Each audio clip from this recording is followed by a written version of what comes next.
Forza Azzurri, that is the theme for the Monday's clash between Italy and Scotland as the European nation is all set to make their T20 World Cup debut. Hello and welcome to yet another episode of Fours and Sixes.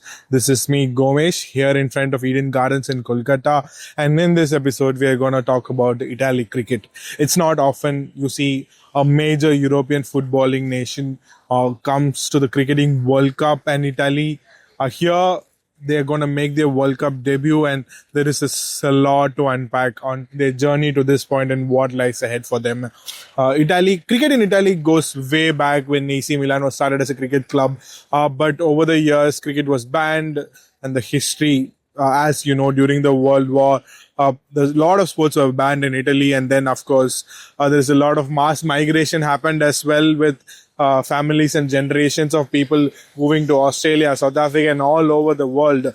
In fact, and now over the last few years, the Italian Cricket Federation has put in a lot of work in bringing together the people and the players to form an Italy team who came close to qualifying for the 2024 World Cup, where they missed out for the West Indies and USA edition. But here they pipped Scotland and they have made it to the World Cup. But here, once again, as fate would have it, Scotland replaced Bangladesh, and they'll be facing the same opponents again.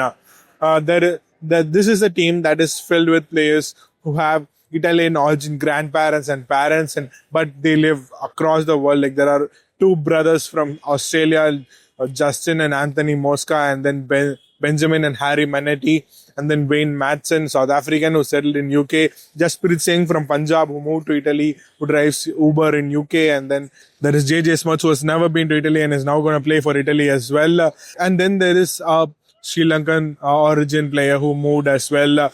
He is a pizza maker in Italy. And there is a Pakistan origin player who was moved there at a very young age, grew up in Italy, now is a mechanical engineer. It is a team that's filled with people who have hit pause on their lives to come together and play for Italy with vast and different multicultural backgrounds.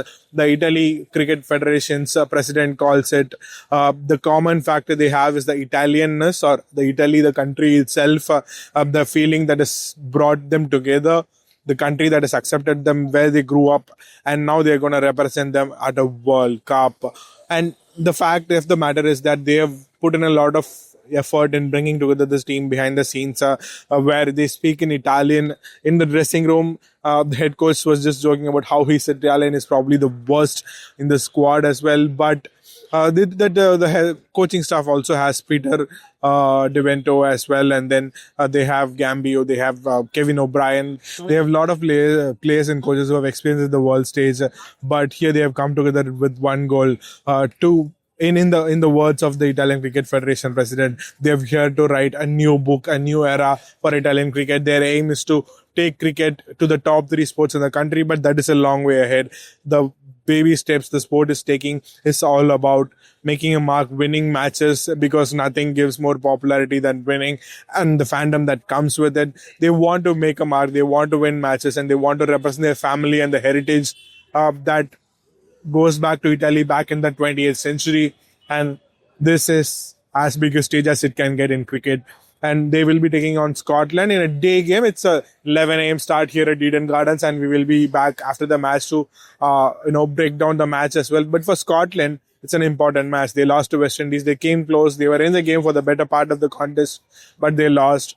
And now they will want a quick win to get back onto winning track, to keep their hopes of making the Super 8s alive.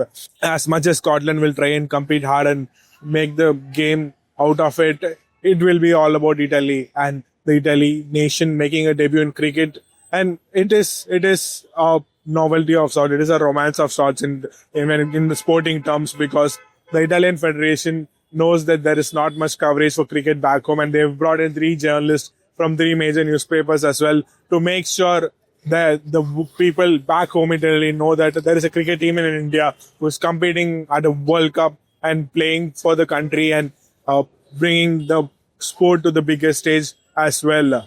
But how they go on the field, that will determine the way forward, the infrastructure that is to be built. They still don't have a turf wicket in the country, and they're looking to build the infrastructure, create a pool of players who are homegrown, and then make cricket as a professional sport, as a livelihood as well. The road to that is a long, long way away, but they're taking the first step towards a new book, a new era, a new chapter in Italian cricket. And that will be here at the Eden Gardens when they take on the field against Scotland on Monday. We will be here after the match to break down the contest, but for now, this is Gomesh signing off. Thank you for watching.